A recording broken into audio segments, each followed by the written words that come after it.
ঈদুল আজহাকে সামনে রেখে দেশে ব্যাংকগুলোতে দেখা দিয়েছে নগদ টাকার তীব্র সংকট।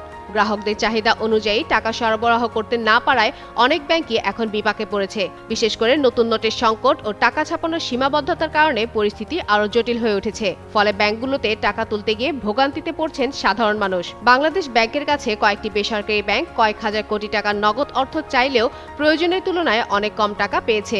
একটি ব্যাংক 4,000 কোটি টাকা চেয়ে পেয়েছে মাত্র 1,500 কোটি টাকা।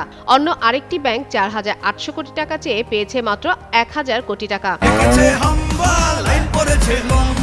কি হয়েছে? মিনিস্টার ফ্রিজ কিনে হাম্বা জিতেছে।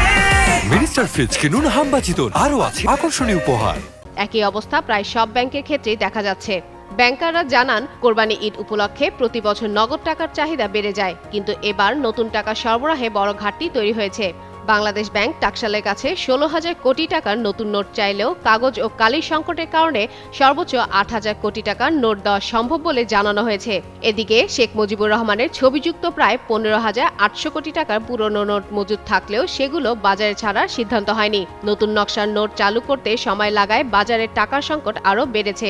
বাংলাদেশ ব্যাংকের মুখপাত্র ও নির্বাহী পরিচালক আরিফ হোসেন খান বলেন, 2024 সালের আগস্ট পরবর্তী নতুন নকশার নোট আনতে কিছুটা সময় লেগেছে, যে কারণে বাজারে নোটের সংকট তৈরি হয়। তিনি বলেন, সাধারণত ছেঁড়াফাটা বা ত্রুটিযুক্ত নোট বাজার থেকে তুলে পুড়িয়ে ফেলা হয়। অনেক ক্ষেত্রে তা করতে না পারায় সমস্যা দেখা দিয়েছে।